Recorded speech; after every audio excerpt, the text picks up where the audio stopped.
அஸ்ஸலாமு அலைக்கும் வரஹ்மத்துல்லாஹி தஆலா வபரகாத்துஹு. பிஸ்மில்லாஹிர் ரஹ்மானிர் ரஹீம்.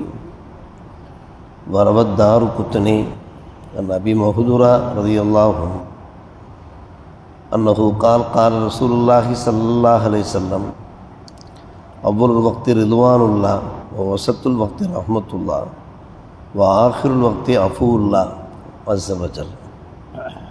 அமன்னா பில்லாஹ் ஸதகல்லாஹு மௌலால் அலியுல் அலீம் வ ஸதக ரசூலுஹுன் நபியுல் கரீம். வல்லாஹ் அல்லாஹ் ரப்புல் ஆலமீனை வேலை தொழுவதற்காக வேண்டி நாம் பள்ளிவாசலுக்கு வருகை தருகிறோம். இறுதி மூச்சு வரை அல்லாஹ் நம்மை வேலை தொழுகையாளிகளாக வணக்கசாலிகளாக அவனுக்கும் அவனுடைய திருத்துதருக்கும் கட்டுப்பட்டவர்களாக நம்ம எல்லோரையும் ஆக்கி அருள்வானாக. சில விஷயங்கள் அதில் நாம் அதிக கவனம் எடுத்துக்கொள்ள வேண்டியிருக்கிறது. ஊரில் இருக்கிற போது நாம் அந்த வக்தோடு தொழுகிறோம், ஜமாத்தோடு தொழுகிறோம், அதிலே அதீத கவனம் எடுத்துக்கொள்கிறோம். அதே போன்று வெளியூர்களுக்கு செல்கிற போதும் கூட நாம் வக்தோடு தொழுவதற்கு, ஜமாத்தோடு தொழுவதற்கு முயற்சிகள் எடுத்துக்கொள்ள வேண்டும். இன்றைய ஹதீஸ் பாடம் அதை நமக்கு அறிவுறுத்துகிறது. வெளியூர்களுக்கு நாம் செல்கிற போது வேலைகள் நிமித்தமாக செல்லுவோம். அப்போது நமக்கு சில சந்தர்ப்பங்கள் வக்தோடு தொழுகிற சூழ்நிலை இருக்காது, அதே போன்று ஜமாத்தோடு தொழுகிற சூழ்நிலை இருக்காது. இருந்தாலும் நாம் முயற்சிகள் எடுத்துக்கொள்ள வேண்டும். நம்முடைய நிய்யத்து பிரகாரம் அல்லாஹ் நம்முடைய வேலைகளை லேசாக்கி தந்தருவான். குறிப்பாக அன்பான பெருமக்களே, தொழுகையிலே ஒவ்வொரு நேரமும் பரக்கத்து வாய்ந்த நேரமாக இருக்கிறது. தொழுகைக்கான நேரம் இருக்கிறது அல்லவா, அதில் ஒவ்வொரு நேரமும் அந்த பரக்கத்து மிகுந்ததாக இருக்கிறது. இன்றைய பாடத்தில் நமக்கு அபு மஹ்துரா ரலியல்லாஹு அன்ஹு அவர்கள் அன்னலம் பெருமானார் ரசூலே கரீம் ஸல்லல்லாஹு அலைஹி வஸல்லம் அருளியதாக அறிவிப்பு செய்கிறார்கள். அவ்வலுல் வக்தி ரிதுவானுல்லாஹ், தொழுகையினுடைய முதல் நேரம் இருக்கிறதே அது அல்லாஹுடைய திருப்தியை தரும் நேரம். வஸத்துல் வக்தி ரஹ்மத்துல்லாஹ். அடுத்த நேரம் இருக்கிறது இடைப்பட்ட நேரம், அல்லாஹுடைய ரஹ்மத்து கிடைக்கிற நேரம். வ ஆখিরুல் வக்தி அஃபூல்லாஹ். தொழுகையினுடைய இந்த கடைசி நேரம் இருக்கிறதே, வக்தினுடைய இந்த கடைசி நேரம், அது அல்லாஹுடைய மன்னிப்பு வழங்குகிற நேரம் என்றார்கள் நபிகள் நாயகம் ஸல்லல்லாஹு அலைஹி வஸல்லம் அவர்கள். இந்த மூன்றில் எது முதன்மையானது என்று பார்க்கிறோம். அல்லாஹுடைய திருப்பொருத்தம் தான் நமக்கு மிக மிக முக்கியமான ஒரு விஷயம். ரிதுவானுல்லாஹி அக்பர் என்று அல்லாஹ் ரப்புல் ஆலமீன் குர்ஆனிலே கூறுகிறான். அல்லாஹுடைய திருப்பொருத்தம் தான் மிக மேலானது என்று. அப்படியானால் அவ்வலுல் வக்திலே தொழுகிற போது அல்லாஹுடைய திருப்பொருத்தம் கிடைக்கிறது. திருப்பொருத்தம் கிடைத்து விட்டால் அன்பான பெருமக்களே, அவனுடைய ரஹ்மத்தும் கிடைத்துவிடும், அவனுடைய மன்னிப்பும் கிடைத்துவிடும். சரி, தொழுகையினுடைய ஆரம்ப வக்தை நாம் தவற விட்டு விட்டோம் என்கிற போது அல்லாஹ் நமக்கு கருணை காட்டுகிறான். ரஹ்மத்துல்லா கிடைக்கிறது, அல்லாஹுடைய கருணை கிடைக்கிறது.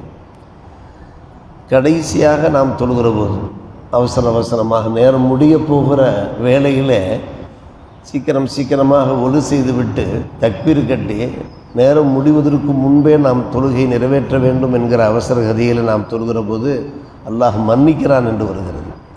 ஒரு நேரம் நீ அசால்ட்டாக இருந்து விட்டாயே, இருந்தாலும் நான் உன்னை மன்னிக்கிறேன் என்கிற முறையிலே அது அஃபூல்லாவாக மாறுகிறது. இந்த மூன்றில் எது முதன்மையானது என்று பார்க்கிற போது அவ்வலுல் வக்திலே தொழுவது.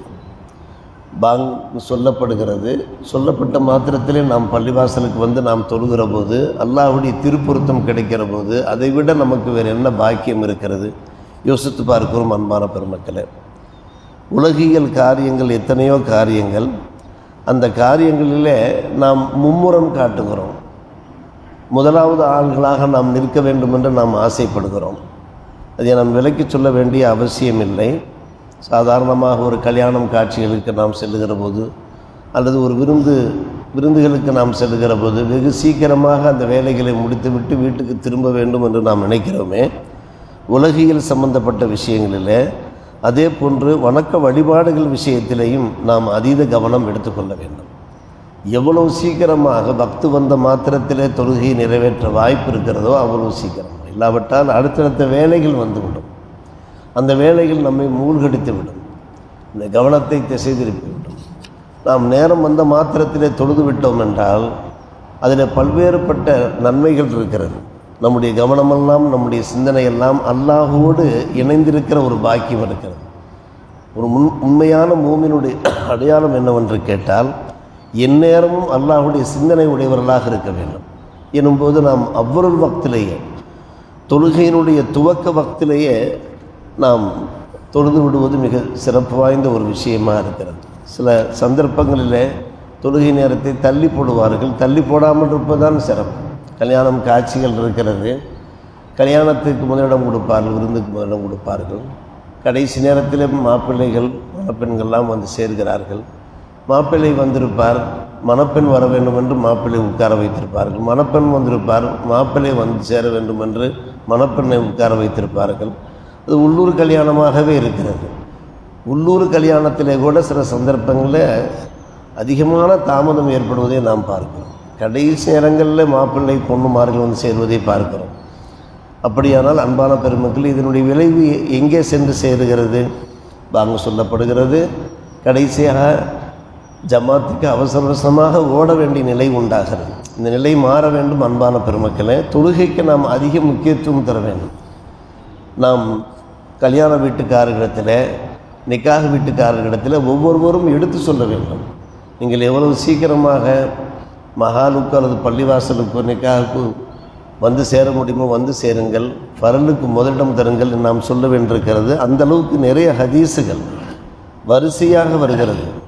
இது உருவாரதி எல்லாம் அன்ஹா அவர்கள் கூறுகிறார்கள், பெருமானார் ரசூலை கரீம் ஸல்லல்லாஹு அலைஹி வஸல்லம் அவர்களிடத்தில் இஸ்லாம் விஷயமாக பையத்து சேர்ந்தவர்கள் நபியிடத்தில் கேட்கப்பட்டது, அமல்களில் மிக சிறப்பான அமல் எது என்று கேட்கப்பட்ட போது அஸ்ஸலாத்துல் அவ்வலி வக்தியாக என்றார்கள். தொழுகையினுடைய நேரம் வந்த மாத்திரத்திலே தொழுது விடுவது இருக்கிறதே, அதுதான் மிகவும் சிறப்பான நேரம் என்கிறார்கள் நபிகள். நான் வேறு எதையுமே சொல்லவில்லை. அமல்களில் மிக சிறந்த அமல்கள் எத்தனையோ அமல் இருக்கத்தான் செய்கிறது. ஆனால் பிரதானமாக பெருமானார் ரசூலை கரீம் ஸல்லல்லாஹு அலைஹி வஸல்லம் அவர்கள் குறிப்பிடுவது அஸ்ஸலாத்துல் அவ்வலி வக்திஹா, தொழுகையினுடைய நேரம் வந்த மாத்திரத்திலே தொழுகிற போது அது எவ்வளோ பெரிய பாக்கியம். இன்னொரு ஹதீஸில் எச்சரிக்கையே வந்திருக்கிறது, ஒரு மனிதர் வேண்டுமென்றே தாமதமாக தொழுதார் என்றால், வக்தோடு தொழுகாமல் சற்று தாமதமாக தொழுதார் என்றால், வமன் சொல்லாக லி கைரி வக்தியா, பக்தை தள்ளி வைத்துவிட்டு பாராமுகமாக அவர் தொழுதார் என்றால், இன்ஷித்து ரஹிம்து, நான் விரும்பினால்தான் அவருக்கு கருணை காட்டுவேன், இன்ஷித்து அத்தப்து என்கிறான் அல்லாஹ் ஹதீஸு குதுசியில், இல்லாவிட்டால் அதாபு செய்வேன் என்கிறான். இந்த ஹதீஸை பார்க்கிற போது எனக்கே பயமாக இருக்கிறது. காரணம், நானே சில வேலைகளில் இதில் பின்தங்கி விடுவது உண்டு. இப்போ அதற்காக வேண்டிய அல்லாஹ்வுடைய அதாப், பக்தை மிஸ் பண்ணிவிட்டு தொழுதுகொள்ளலாமே, பிறகு தொழுதுகொள்ளலாமே என்று நினைத்து அந்த தொழுகையை தள்ளி போட்டு நாம் தொழுகிற போது அல்லாஹ்வுடைய ரஹ்மத் நமக்கு கிடைக்காவிட்டால் இந்த உலகத்தில் நாம் எப்படி நிம்மதியாக வாழ முடியும்? யோசித்து பார்க்கிறோம். அன்பான பெருமக்களே, பெருமானார் ரசூலை கரீம் ஸல்லல்லாஹு அலைஹி வஸல்லம் அவர்கள் சொன்னார்கள், நான் இரவு கனவு கண்டேன், கனவிலே என்னுடைய இறைவன் காட்சி தந்தான். அப்போது என்னை பார்த்து யா முஹம்மத், முகமதே என்று அழைத்தான். லப்பைக்க வ சாதைக்க, யா அல்லாஹ், உனக்கே பணிந்தேன் யா அல்லாஹ் என்று நான் பதில் உரைத்தேன். அப்போது அல்லாஹ் எனக்கு உரைத்தான், இதா சல்லைத்த, நீர் தொழுதீர் என்றால் நீ ஒரு துவா ஓது, அல்லாஹும்ம இன்னி அஸ்அலுக ஃபேலல் ஹைராத்தி வ தருக்கல் முன்கராத்தி வ ஹுப்பல் மசாக்கி. நம்ம அடிக்கடி ஓதுகிறோம். இந்த துவா அல்லாஹ் கற்றுக் கொடுத்த துவா. யாருக்கு கற்றுக் கொடுத்தா? அன்னலாருக்கு கற்றுக் கொடுத்தா. எப்போது கற்றுக் கொடுத்தான்?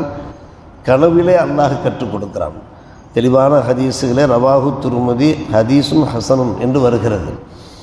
அல்லாஹும்ம இன்னி அஸ்அலுக ஃபேலல் ஹைராத், நன்மைகளை செய்ய யா அல்லாஹ் உன்னிடத்தில் வேண்டுகிறோம். வ தருக்கல் முன்கராத்தி, பாவங்களை நான் விட்டுவிட வேண்டும் யா அல்லாஹ் உன்னிடத்தில் வேண்டுகிறோம். ஓ ஹுப்பல் மசாக்கி, மிஸ்கீன்கள் மீது எங்களுக்கு பிரியம் வேண்டுமன் அல்லாஹ், எங்களுக்கு அந்த பாக்கியத்தை தந்தரும்.